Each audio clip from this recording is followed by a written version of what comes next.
Well, sit, children. Let me give you the subject of the day.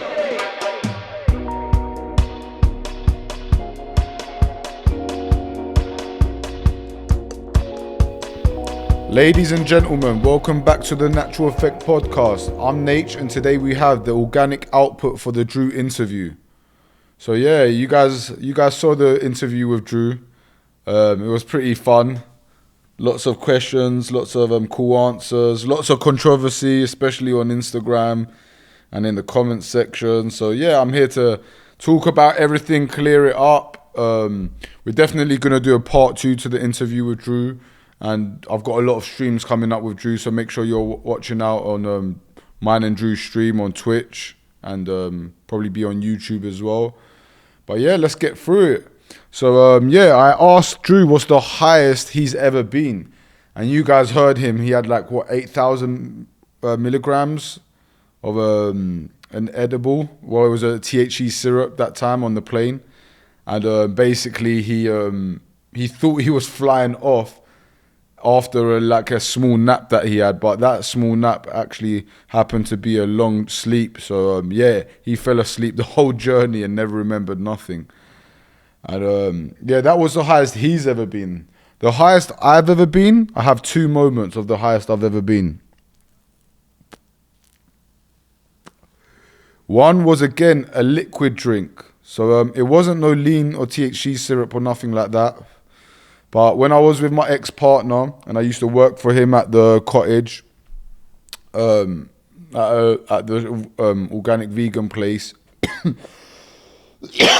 we used to do like hash drinks. Like everyone who used to work there and a few of the guys who used to come and get their juices, we used to have like hash drinks and put like like Moroccan hash in the drinks and the juices and then drink them, and it'll get us buzzing. And honestly, I never used to really feel it that many times until one time I turned around to my ex-partner and I was like, bro, this is weak. Like, I can handle anything of this. And I'm pretty sure like they gave me like, I can't remember. It was like, I think it was like 4, 5, 6 grams. I can't even remember. He'll probably remember more than me, but we don't speak no more. But yeah, I remember having a fruit juice of that and having football after. And they gave me like a trophy to take home because they were like, bro, this is the most we've ever seen anyone drink. Like, this is crazy. Yeah, I went home thinking that I was going to go football that night. And yeah, I just remember like being so high, fried, sweating.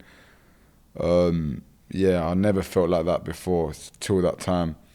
And yeah, I had to cancel football and I just stayed home and just chilled, man. Smoked a few joints. Actually, the joints brought me back to life.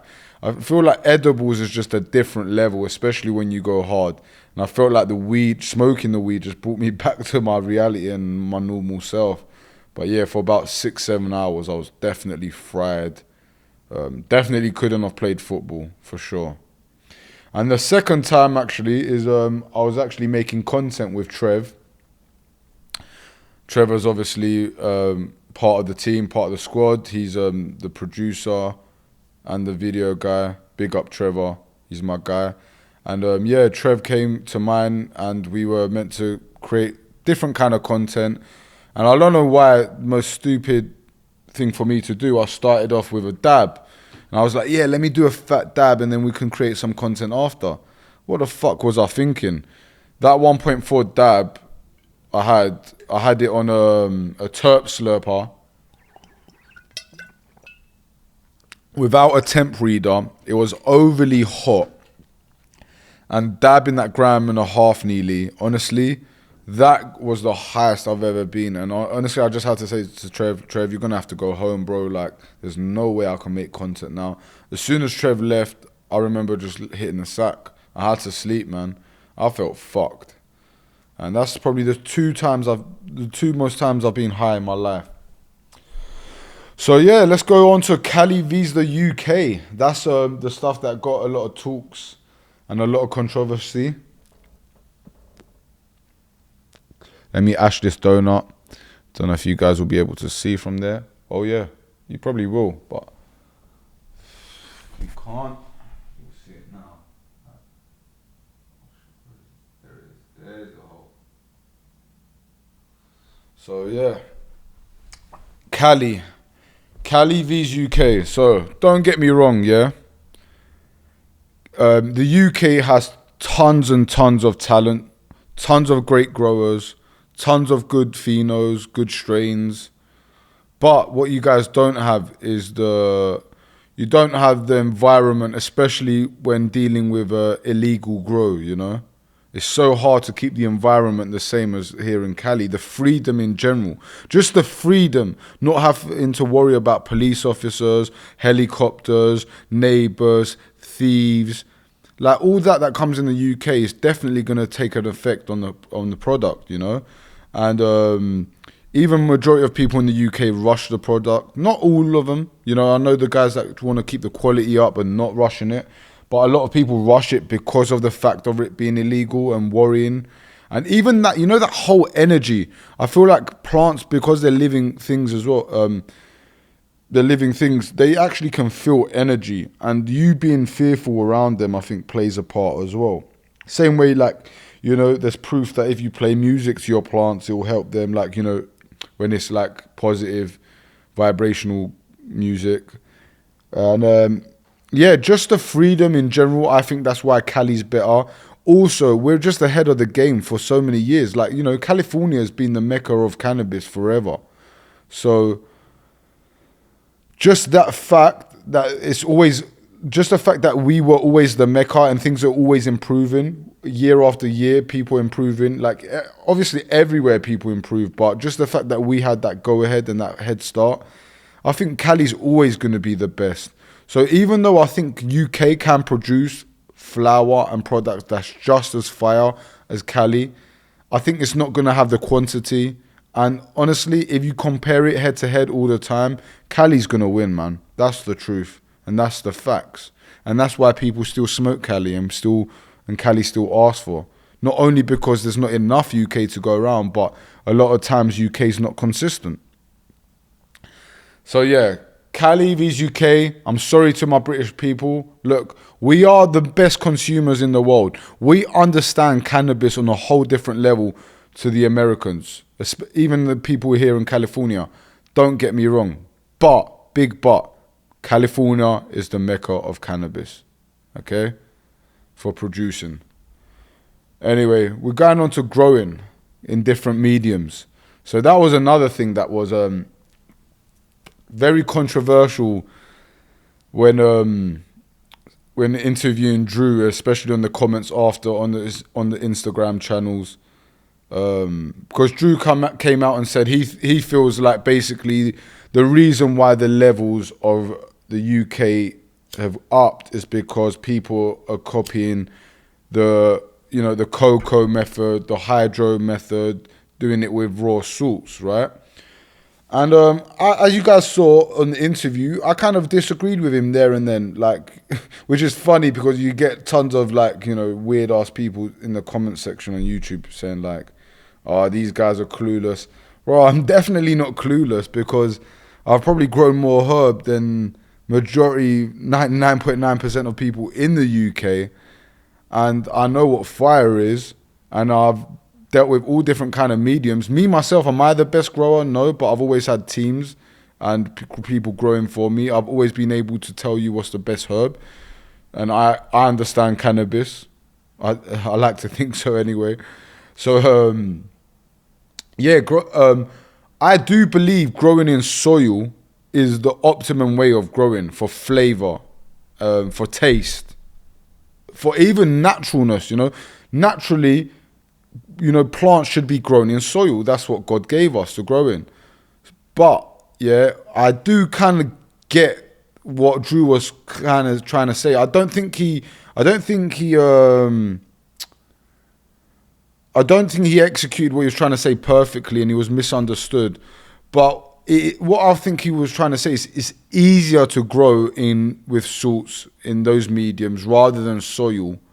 So people are playing it more easy and coming out with, you know, maybe like good product rather than great product. Within growing in soil, yeah, it's definitely the optimum way. But if you're lazy, if you're not, if you don't have great experience and knowledge in growing in soil, it can all go wrong for you.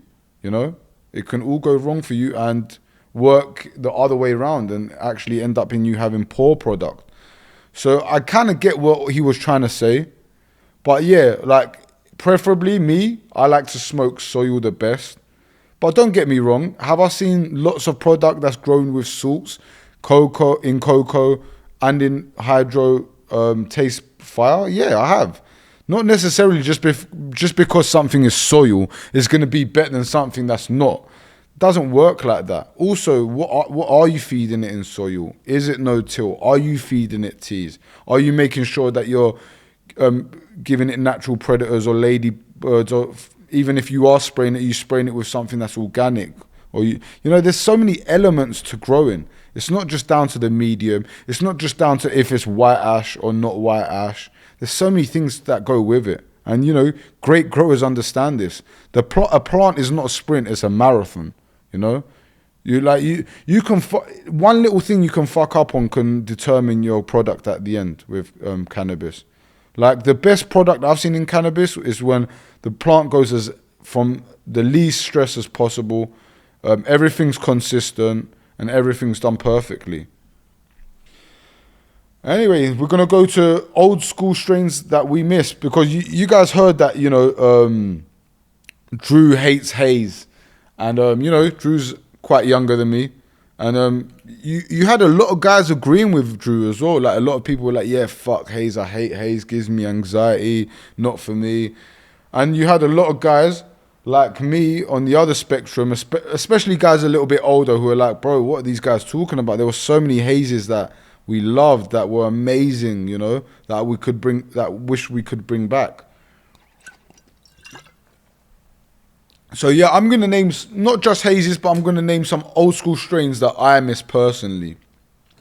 I've done this before, but I haven't done it on the podcast, and I'm going to name near enough all of them now. If I'm missing anything, make sure to comment on the comment section and yeah, label the strain that I'm missing. So, Grimspoon, Dr. Grimspoon from Dam, White Rhino, Neville's Haze, Neville's Widow, Shoreline, Barney Blue Cheese, but blue cheese in general, but Barney's blue cheese I used to love. Super Silver, there's so many different Super Silvers that are great out there. Blueberry, F1 Derb, which more from the Cali, I know F1 Derb comes from South Africa, right? Well, not the F1, but the Derb. But, which I'm pretty sure it's just a Derb, actually. Yeah, sorry. Yeah, from South Africa, but obviously I had that the first time in Cali. Haven't had that in years as well. Big up Cookie Monster. Used to love getting the F1 Derb from the Cookie Monster. And, yeah, another one is G13. G13 from Amsterdam. I used to love that sweet haze G13. Who else remembers the G13 from Dam? Granddaddy Perp. Another Cali one. Orange Cross, which the Orange Cross I used to get in North London a lot. I used to get it actually... it's not snitching. It's back in the day. It is what it is. But for everyone who used to know, I used to get it like, you know, from a guy called Fari, who I haven't heard of in years. But yeah, from everyone who used to get it in North London, remember Fari with that Orange Cross. Lamb's Bread, big up Raglan with the Lamb's Bread back in the day. That was an old school one. Red Diesel, especially the Red Diesel from Barney's. I used to miss that. I used to love that, and I miss it dearly. And the old school Yardie Man Sativa. Last but not least, you remember going, like, so I grew up in Enfield, right? But majority, like near enough all my friends were from Edmonton. I was looked at and viewed as an Edmonton guy. So I'm like, I would say I'm from N9, even though I lived in Enfield, right? Which is weird because it's like it's like ops, but you know, that's what my majority of my friends, the ones I went to school with, the ones I ended up chilling with after school, they were all from Edmonton. So yeah, I used to travel from N9 to N18, even though them days there, like if you was from N9, you wouldn't really want to be seen in N18, and vice versa. That there used to be beef between us. And I remember going to N18 thinking, I don't give a fuck. And I used to go to Dyson Road, to my yardie man, Courtney. This was like, I'm talking like near enough 15, 16 years ago. And I used to get my old school wet sativa. Yeah, it was like a wet sativa. It used to smell and taste like, almost like cat pissy. Yeah, it was so strong you could smell it from anywhere. I used to love that shit. And I used to go home and let it dry for like a day or two sometimes. Sometimes if I was like badly needed a joint, I'd rip it up with the hand and put it in the joints because you had to hand grind it because it was so wet. But more time I'll just leave it to dry. And yeah, man, I used to love that old school Yardie Man sativa. That was fire. Wish I could have that again. But yeah, from what I understand and what the Yardie Mans used to say to me, and the rustlers and that, it was like a long, I think it was like a 15, 16 week flowering time, if I'm correct. So yeah, I don't know if I'll ever find that again. And yeah, we spoke about orange strains on the interview, and I actually missed one out. I actually said that Tropicana was one of my favorites, and I named a few others, but I missed one out which I'd like to bring up. Big up Wonder Brett. I missed their Orange Sunset. I love his Orange Sunset. Fire. And definitely one of my favorite orange strains. And yeah, that's pretty much it, guys. That's the recap in the organic output with Drew. Make sure you guys are checking out Drew's page as well. Checking out our streams. There's going to be so much dope content that we're going to drop on all you guys. He's got lots of Nature Boys to review as well. And yeah, man, I'm going to end this one with a dab. It's only right.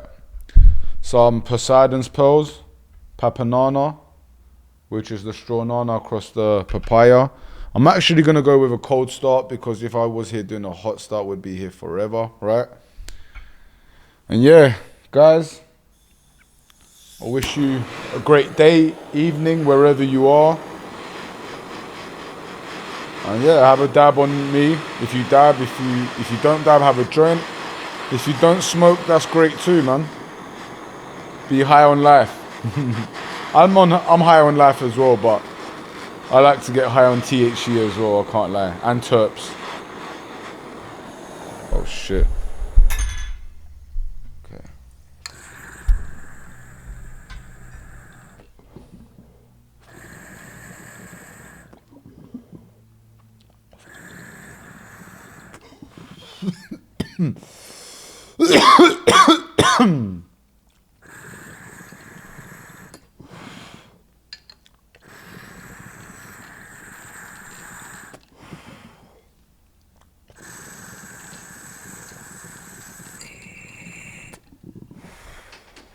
Guys, I'm out. Have a good one. Take care.